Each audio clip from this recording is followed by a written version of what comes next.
Bueno, parece que sí, que está volviendo, ¿no? Es decir, piensa que el libro, aunque se publica en primavera de 2015, nosotros lo empezamos a idear pues casi un año antes o bastantes meses antes, con lo cual esto quiere decir que ya teníamos unas sensaciones, unas tendencias que se estaban viendo ya en el mercado de que algo estaba cambiando, que había habido varios puntos de inflexión que nos hacían pensar que el mercado pronto se iba a dar la vuelta, y el hecho es que los datos y las noticias que van llegando todos los días confirman que es así, que el ladrillo está volviendo.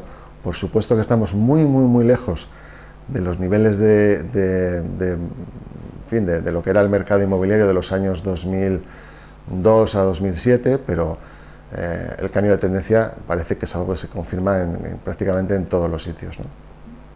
Aparte del cambio de ciclo inmobiliario, y que habían pasado suficientes cosas como para explicar, no ya hacer un diagnóstico del estallido de la burbuja, que eso lo hizo José Luis en el año 2010 cuando publicó Adiós Ladrillo, y de alguna manera Vuelve Ladrillo Vuelve, es la segunda parte de ese libro.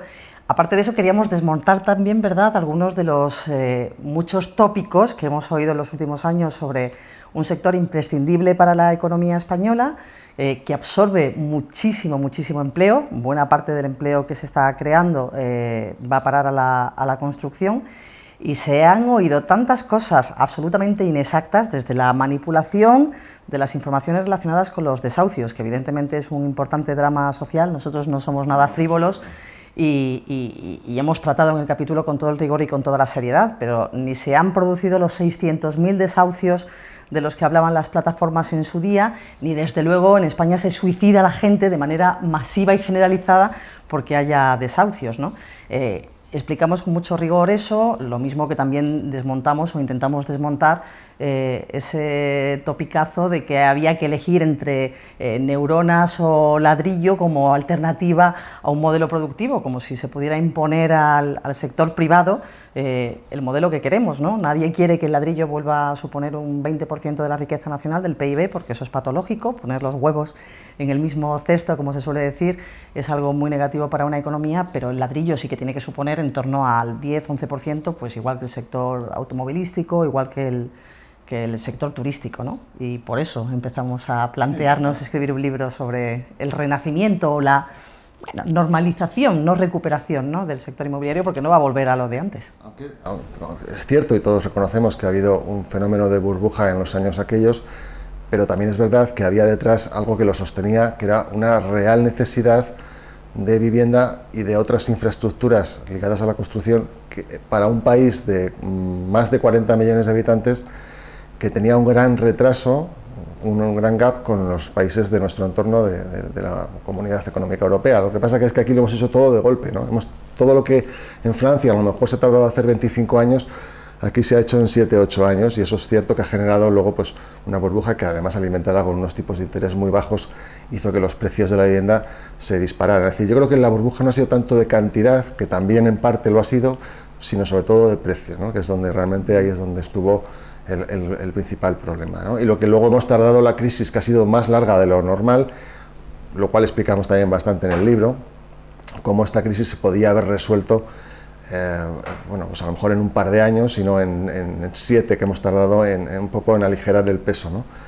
Pero bueno, eso tiene que ver más con política económica, con bancos centrales y estas cosas, vamos. No sobra vivienda en España porque el stock no se va a absorber nunca. Si pensamos que, a diferencia de otros bienes, el bien inmueble, como su propio nombre indica, no te lo llevas a donde está la demanda. También es uno de los muchos mantras que se han oído, ¿no?, o que se siguen oyendo todavía a día de hoy, ¿no? Hay mucho enemigo del ladrillo que dice: hasta que no se absorba el stock es absurdo que vuelvan las grúas, es anormal que se vuelva a construir. Bueno, pero es que si hay una necesidad real de vivienda, pues habrá que construir, y desde luego hay que tener en cuenta que son muchos los mercados inmobiliarios, no se puede hablar de un mercado inmobiliario único, y en las zonas más céntricas de Madrid o de Barcelona, de los grandes núcleos urbanos, pues estamos viendo que se vuelve a construir y sobre todo que se vuelve a vender pisos, ¿no?, que es algo que se está haciendo. Luego también es importante tener en cuenta esa demanda embalsada, como había mucha gente esperando que se produjera el ajuste de precios o que los precios tocaran suelo para comprar, y hay datos recientes del Consejo General del Notariado que dicen que un 46% de la gente que está comprando piso nuevo, no hablo de la vivienda de segunda mano, lo hace sin hipoteca, porque había una demanda embalsada que empieza a aflorar y que también hace que se agilice pues, la vuelta a la actividad de un sector que llegó a estar clínicamente muerto. Sí, además, a diferencia de otros países, España tiene una particularidad y es que, aparte de la demanda interna de compra de vivienda, también hay una demanda muy fuerte que viene de fuera, ¿no? A través del turismo, pues España recibe pues, mucho interés por parte de compradores extranjeros.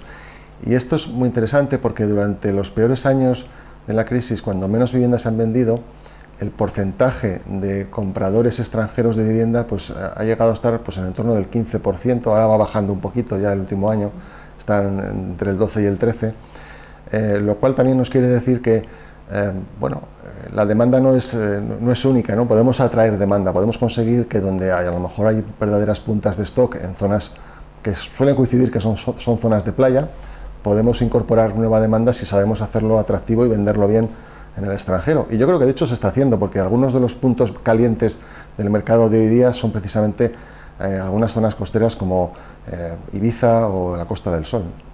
Bueno, a mí personalmente, ¿qué te puedo decir? No me gusta nada, ¿no? el tipo de gobierno que están gestionando ahora mismo los temas públicos y los temas relacionados con urbanismo y vivienda, tanto en Madrid como en Barcelona, ¿no? En Barcelona hay bastante preocupación.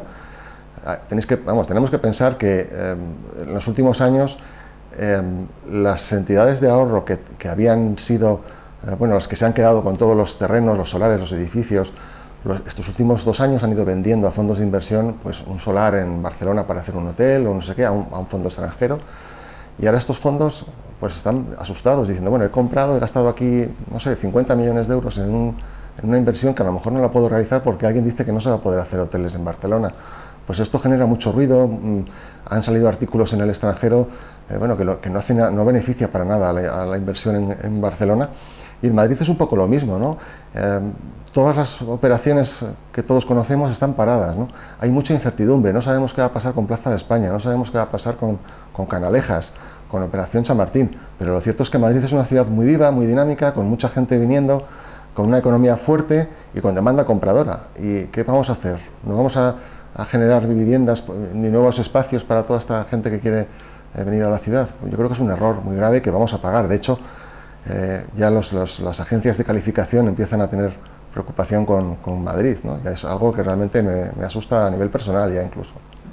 Yo creo que la clave está en la palabra que citabas, en la incertidumbre, que es el peor enemigo de los negocios, porque ni siquiera se sabe lo que va a ocurrir. Si es verdad que por el lado de los alojamientos turísticos en Barcelona ya está bastante clara cuál es la posición de la alcaldesa Colau, pero en Madrid sigue sin pronunciarse la señora Carmena sobre la Operación Chamartín, que es importantísima y que crearía miles de puestos de trabajo. Hablamos de 17.000 viviendas y no en el corto plazo. Es que los planeamientos urbanísticos dan su fruto pues prácticamente en una década, si no más. Entonces, si no hay un modelo de ciudad, y parece que las nuevas alcaldesas de las 2 principales ciudades de España no lo tienen en mente, más allá de prestarse a la demagogia y hacer frases fáciles para Twitter o titulares fáciles para los medios de comunicación afines, al final es imposible que un inversor considere que un proyecto merece la pena en estos momentos en Madrid o en Barcelona. Lo que hay que exigirles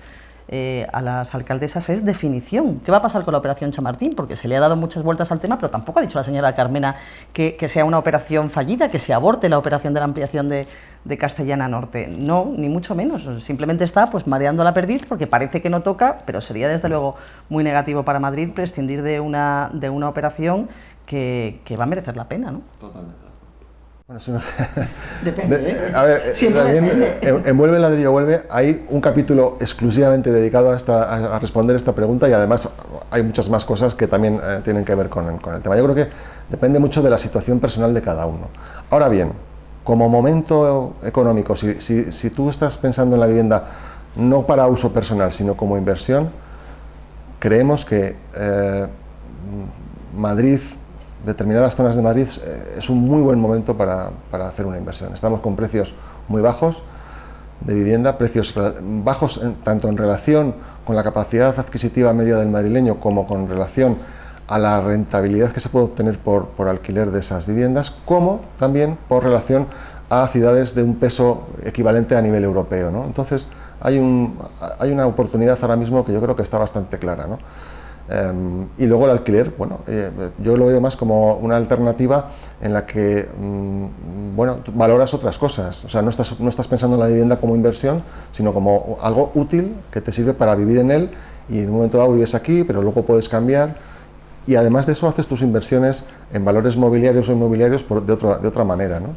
Pero bueno, yo creo que el alquiler también, una cosa buena es que al menos estos años ha servido para que ese mercado se profesionalice, han surgido empresas que lo hacen muy bien, tanto para el arrendador como para el arrendatario, y además hay mucha más oferta que hace unos años, ¿no? Y además no está mal visto, antes estaba mal visto ser arrendatario y ahora pues es algo muy normal, casi hay un 30% del mercado madrileño que ya funciona en alquiler, frente al 10-15 que podía haber antes de la crisis. Yo creo que es algo bueno, ¿no? Es la pregunta del millón, si el alquiler es fruto de los malos momentos económicos o ha venido para quedarse. Las personas, desde luego, que se dedican profesionalmente al alquiler piensan que algo ha cambiado realmente. También la movilidad geográfica, lo laboral, debería ayudar. Es verdad que estamos a años luz de lo que ocurre en otros países europeos, por no hablar de lo que sucede en Estados Unidos, donde comprar y vender una casa desde el punto de vista impositivo es muchísimo más sencillo, y eso desde luego favorece el que la gente cambie de trabajo y cambie de un estado a otro. Aquí en España todavía eso es impensable, pero sí tenemos que tender a eso, y ahí el alquiler desde luego ocupa un papel fundamental, pero es pronto, yo creo, para saber si ha sido fruto de la coyuntura el que hayamos visto que se hayan duplicado las cifras y hasta triplicado en los grandes núcleos urbanos, o es realmente un cambio real de mentalidad de los españoles, ¿no? Sí, sí, bueno, yo creo que realmente hay cambio, ¿no? Que es verdad que lo mejor es dejar de pasar el tiempo y lo veremos. Hay mucha discusión en el sector. Pero, sí. En general en Madrid hay mucha gente para casi todas las titulaciones universitarias. Hay un montonazo de periodistas, un montonazo de abogados, un montonazo de arquitectos, de ingenieros incluso, que son las carreras más duras, ¿no? Hay un exceso en general de casi todas las titulaciones.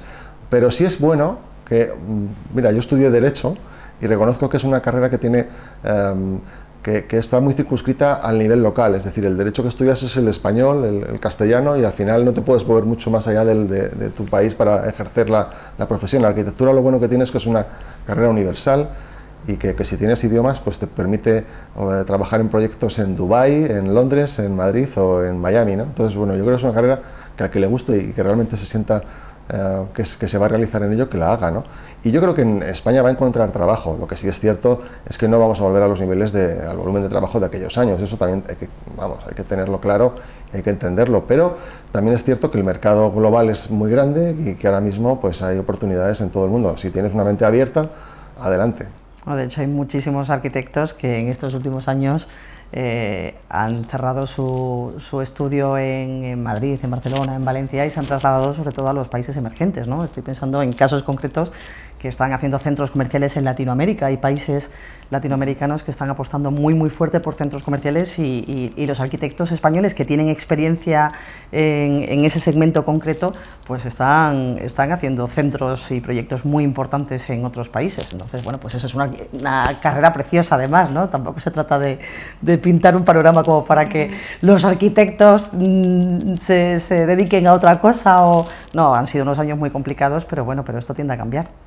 Bueno, yo no he comprado nada durante la crisis en vivienda u otro activo inmobiliario, más que nada porque no he podido, no he tenido posibilidad de hacerlo, pero sí que es cierto que he visto pasar delante de mí oportunidades muy interesantes, y en algunos casos a gente que sí que tiene ese dinero o esa capacidad de inversión, sí les he recomendado que entrasen en esta o en otra operación. Sigue habiendo oportunidades como inversión inmobiliaria, es decir, yo ahora mismo, en estos meses en los que estamos ahora mismo, estoy estudiando operaciones de suelo, de edificios para rehabilitar, en fin, de puras viviendas, y también incluso centros comerciales para rehabilitar porque se han quedado obsoletos. Es decir, hay muchas cosas que hacer en España, porque además, como hemos estado 7 u 8 años sin hacer nada, también las cosas han quedado obsoletas, y hay mucho que... los inversores que eran titulares de edificios de oficinas o de centros comerciales no han gastado, se han quedado quietos. Y eso necesita todos los años de una inversión. Si no la haces, se te va acumulando y luego tienes que hacerlo de golpe. Pero también es una oportunidad para gente que entre ahora y que tenga nuevas ideas. Yo creo que hay mucha gente haciéndolo en este momento y eso es lo que está moviendo del mercado. Tenemos una ley bastante desconocida, por desgracia, y que es una de las pocas leyes que tienen un consenso político admirable, ¿no? Lo cual quiere decir que es una norma que merece la pena. Es la ley de las 3 Rs, como se le conoce coloquialmente en el sector.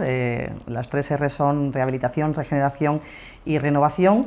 La aprueba el Partido Popular, pero se empieza a gestar en la última etapa del gobierno de Zapatero, y efectivamente se está rehabilitando y mucho que queda por hacer. Mi caso personal respecto a qué ha pasado con la actividad inmobiliaria familiar en estos años complicados, pues yo soy un ejemplo de las personas que alquilamos nuestra casa porque no sabíamos cuál era el suelo de precio, etcétera, etcétera, y era complicado vender sin tener referencias ciertas en algunos lugares concretos donde no caía tanto el precio de la vivienda, pero al mismo tiempo tenías a potenciales compradores que lo que buscaban eran verdaderas gangas, y yo alquilé y me fui de alquiler. Y luego ya se verá pues, si eso se puede convertir en alquiler con opción de compra y en acceder a la propiedad. Pero yo creo que es una alternativa interesante cuando el mercado está pues, en un momento tan disparatado como el que hemos visto en los últimos años. Bueno, dación de pago sí y no. Es decir, lo que no puedes hacer es cambiar las reglas del juego en mitad del partido, ¿no? Eso yo creo que es algo que tenemos que tener todos claro. Eso no quita que que haya que tener una sensibilidad social, lógica, y que si... Yo siempre digo que el Estado debe estar para pocas cosas, pero debe estar justo en aquellas donde, bueno, pues las situaciones son verdaderamente dramáticas, y estas pueden ser ellos, ¿no? No tanto para promover la dación en pago, sino como para salvaguardar a las personas que se ven en situaciones pues muy desagradables. Ahora bien, si queremos dación en pago, lo que hay que hacer es que se pacte en el momento de firmar la hipoteca, es decir, se puede hacer. De hecho, se cabe en la ley actual. Y ya se hacía, antes de que se aprobara la ILP de la dación en pago, etcétera, pero existía. Se hacía. Pero si queremos que se haga de manera generalizada, también es posible, pero que se haga. Eso sí, será más caro, o sea, la hipoteca será más cara. Para todos, tenemos que asumir que, claro, porque los bancos desde luego no van a salir Pero perdiendo. si es lo que queremos, pues adelante.